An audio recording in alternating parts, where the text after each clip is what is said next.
AP cabinet సమావేశమైంది. సంస్థలకు భూ కేటాయింపుపై చర్చిస్తోంది. రిషికొండ నిర్మాణాలపై కూడా చర్చ జరుగుతోంది. 3 కొత్త జిల్లాలు, పలు రెవెన్యూ డివిజన్ల ఏర్పాటుకు ఆమోదం తెలపనుంది.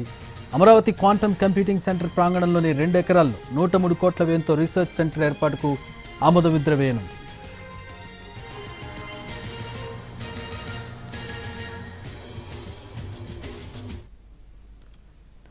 ఏపీ కేబినెట్ భేటీ జరుగుతోంది. సంస్థలకు భూ కేటాయింపులకు సంబంధించి రిషికొండ ప్యాలెస్కి సంబంధించి 3 కొత్త జిల్లాలు, పలు రెవెన్యూ డివిజన్ల ఏర్పాటుకు సంబంధించి ఆమోదం తెలపనుంది. అమరావతి క్వాంటమ్ కంప్యూటింగ్ సెంటర్ ప్రాంగణంలోని 2 ఎకరాల్లో 103 కోట్ల వ్యయంతో రీసెర్చ్ సెంటర్ ఏర్పాటుకు సంబంధించిన ఆమోద ముద్ర వేయనుంది.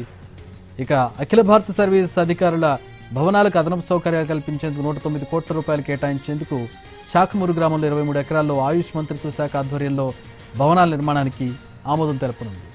ఇక హోటల్స్, కన్వెన్షన్ సెంటర్ ఏర్పాటుకు తుళ్లూరులో 6 ఎకరాల భూమిని కేటాయించేందుకు మంత్రివర్గం అంగీకారం తెలిపింది. 444 కోట్ల రూపాయలతో 8,400 క్యూసెక్ల కెపాసిటీ కలిగిన ఫ్లడ్ పంపింగ్ స్టేషన్ ఏర్పాటుకు కూడా గ్రీన్ సిగ్నల్ ఇవ్వనుంది. ఎల్పీఎస్ జోన్ 8లో లేఅవుట్ల అభివృద్ధికి 1,358 కోట్లు కేటాయించేందుకు ఆమోదం తెలపనుంది.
AP cabinet సమావేశమైంది. సంస్థలకు భూ కేటాయింపులపై చర్చిస్తోంది. రిషికొండ నిర్మాణాలపై కూడా చర్చించే అవకాశం ఉంది. 3 కొత్త జిల్లాలు, పలు రెవెన్యూ డివిజన్ల ఏర్పాటుకు ఆమోదం తెలపనుంది. అమరావతి క్వాంటమ్ కంప్యూటింగ్ సెంటర్ ప్రాంగణంలోని 2 ఎకరాల్లో 103 కోట్ల వ్యయంతో రీసెర్చ్ సెంటర్ ఏర్పాటుకు ఆమోద ముద్ర వేయనుంది. అఖిల భారత సర్వీస్ అధికారుల భవనాలకు అదనపు సౌకర్యాలు కల్పించేందుకు 109 కోట్ల రూపాయలు కేటాయించేందుకు శాఖమూరు గ్రామంలో 23 ఎకరాల్లో ఆయుష్ మంత్రిత్వ శాఖ ఆధ్వర్యంలో భవనాల నిర్మాణానికి ఆమోదం తెలపనుంది. ఇక 444 కోట్ల రూపాయలతో 8,400 క్యూసెక్ల కెపాసిటీ కలిగిన ఫ్లడ్ పంపింగ్ స్టేషన్ ఏర్పాటుకు గ్రీన్ సిగ్నల్ ఇవ్వనుంది. ఎల్పీఎస్ జోన్ 8లో లేఅవుట్ల అభివృద్ధికి 1,358 కోట్లు కేటాయించేందుకు ఆమోదం తెలపనుంది. 202 ఎకరాల భూమి జరీబు భూమా లేదా మెట్ట ప్రాంతం అనేది నిర్ధారించేందుకు రాష్ట్ర స్థాయి కమిటీ ఏర్పాటుకు మంత్రివర్గం ఆమోదం తెలిపే అవకాశం ఉంది.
రైట్, కేబినెట్ భేటీకి సంబంధించి మరిన్ని వివరాలు అమరావతి నుంచి మా ప్రతినిధి ప్రసన్న జాయిన్ అవుతూ ఉన్నారు. ప్రసన్న, కేబినెట్ భేటీకి సంబంధించిన వివరాలు, చాలా కీలకమైనటువంటి నిర్ణయాలు కనబడుతూ ఉన్నాయి షెడ్యూల్లో.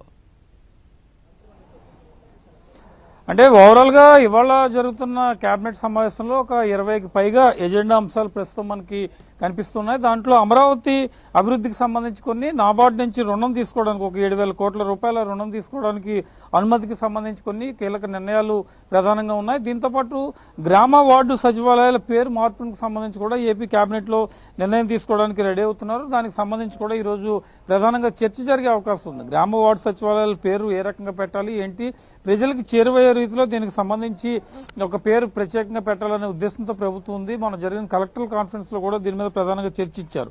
ఇక అమరావతి క్యాపిటల్ సిటీ పనులకు సంబంధించి వరల్డ్ బ్యాంకు, ఏడీబీ ప్రతినిధులతో ప్రత్యేక ప్యాకేజీ పనులకు సంబంధించి కూడా గ్రీన్ సిగ్నల్ ఇవ్వడం జరిగింది. దీనికి కూడా ఇవాళ కేబినెట్ లో ఆమోదం తెలిపే అవకాశం అయితే మనకు కనిపిస్తుంది. అమరావతి ల్యాండ్ అలాట్మెంట్ కేసులకు సంబంధించి కొన్ని కేసులు అప్పట్లో నమోదయ్యాయి. గ్రూప్ ఆఫ్ మినిస్టర్స్ దీని మీద కొన్ని సిఫార్సులు చేసింది. అమరావతి ల్యాండ్ అలాట్మెంట్ దాంట్లో కేసులు ఏదైతే ఉన్నాయో వాటిని పరిశీలన చేయడం, దాని మీద తగిన నిర్ణయాలు తీసుకోవడం కూడా ఇవాళ చర్చ జరిగే అవకాశం అయితే మనకి కనిపిస్తుంది.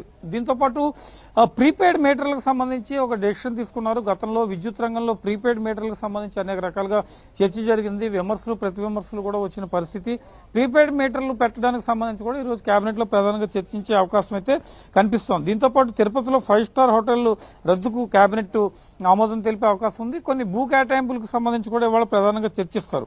దీంతో పాటు అమరావతిలో రోడ్లు, డ్రైనేజీ, వాటర్ పనులకు సంబంధించి కూడా కేబినెట్ ప్రధానంగా చర్చించి నిర్ణయం తీసుకునే అవకాశం అయితే కనిపిస్తోంది. అన్నిటికన్నా కొత్త జిల్లాల అంశం ఈ రోజు ముఖ్యమైన అంశంగా చెప్పుకోవచ్చు. ఎందుకంటే కేబినెట్ లో చర్చించిన తర్వాత ఈ నెల 31 లోపు దీనికి సంబంధించి తుది నోటిఫికేషన్ ఇవ్వాలి. ఇప్పటికే ప్రాథమికంగా నోటిఫికేషన్ ఇచ్చారు. 3 కొత్త జిల్లాలు మార్కాపురం, మదనపల్లి, అదేవిధంగా రంపచోడవరం కేంద్రంగా పోలవరం కొత్త జిల్లా ఏర్పాటు చేయాలని నిర్ణయం తీసుకున్నారు. 5 రెవెన్యూ డివిజన్లకు సంబంధించి కూడా గతంలో ప్రాథమికంగా నోటిఫికేషన్ ఇచ్చారు. అయితే cabinet ministers, group of ministers చర్చించిన తర్వాత 927 పైగా అభ్యంతరాలు వచ్చాయి.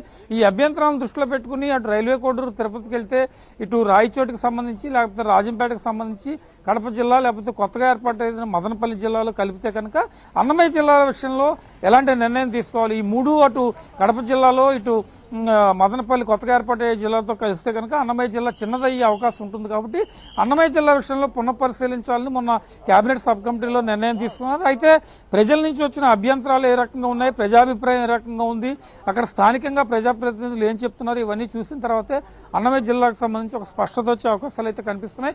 ఒకవేళ అన్నమయ్య జిల్లా రద్దు చేస్తే కనుక మిగిలిన రెండింటిలో కొత్త జిల్లాలు ఏర్పాటైతే 28 మిగులుతాయి. అన్నమయ్య కూడా కంటిన్యూ అయితే కనుక 29 జిల్లాలు అయ్యే అవకాశం ఉంది. కాబట్టి వాళ్ళ కేబినెట్ లో ప్రధానంగా చర్చిస్తారు. అక్కడ ఉన్న ప్రజల అభిప్రాయాలు ఏ రకంగా ఉన్నాయి, వచ్చిన వినతులు ఏ రకంగా ఉన్నాయి, వీటి మీద ప్రత్యేకంగా చర్చ జరిగే అవకాశం అయితే కనిపిస్తుంది. అయితే కేబినెట్ ఎజెండా తర్వాత తాజా రాజకీయ పరిణామాలకు సంబంధించి ప్రధానంగా పీపీపీ మోడ్ లో మెడికల్ కాలేజీలకు సంబంధించి వైసీపీ తీవ్రమైన విమర్శలు చేస్తోంది. గత 4-5 రోజులుగా ఇదే అంశం హాట్ టాపిక్ గా మారింది. అటు కిమ్స్ సంస్థ కూడా ఆధునిక మెడికల్ కాలేజ్ టెండర్ వేయడానికి మేము ముందుకు రాలేదని ప్రకటించింది. కాబట్టి వైసీపీ విమర్శలను ఏ రకంగా తిప్పికొట్టాలి, సోషల్ మీడియాలో ప్రభుత్వంపై జరుగుతున్న దుష్ప్రచారాన్ని ఏ రకంగా తిప్పికొట్టాలి, మంత్రులు ప్రత్యేకంగా అలర్ట్ గా ఉండాలని ముఖ్యమంత్రి దిశానిర్దేశం చేసే అవకాశం ఉంది. ఎందుకంటే గతంలో ఇదే అంశాలు మంత్రులను తిప్పికొట్టాలని చెప్పినా కూడా చాలా మంది కొంత ముందుకు రాని పరిస్థితి ఉంది. కాబట్టి ఈ ప్రభుత్వం మీద దుష్ప్రచారం తిప్పికొట్టాలనే యాంగిల్లో కూడా ముఖ్యమంత్రి దిశానిర్దేశం చేసే అవకాశం ఉంది. తాజా రాజకీయ పరిణామాలు, వచ్చే స్థానిక ఎన్నికలు, అదేవిధంగా వచ్చే నెల నుంచి జనగణన ప్రారంభమవుతుంది. ప్రభుత్వం ఆల్రెడీ ఇప్పటికే సమగ్ర కుటుంబ సర్వే చేయడానికి ముందుకెళ్లింది. కాబట్టి వీటన్నిటి మీద ఎప్పటికప్పుడు పరిశీలించి మంత్రులంతా అలర్ట్ గా ఉండాలని చెప్పే అవకాశం అయితే కనిపిస్తుంది. ఇది మొత్తానికి 20 అంశాల ఎజెండాలో అమరావతి డెవలప్మెంట్ పనులు, నాబార్డు నుంచి రుణం తీసుకోవటం, కొన్ని భూ కేటాయింపులు, దీంతో పాటు కొత్త జిల్లాల ఏర్పాటు, ప్రస్తుతం తాజాగా కేబినెట్ తర్వాత తాజా రాజకీయ పరిణామాలు, మెడికల్ కాలేజీలకు సంబంధించి ప్రధానంగా ఈ రోజు చర్చకొచ్చే అవకాశం అయితే కనిపిస్తూ ఉంది. Chakri. All right, thanks for the updates Prasanna.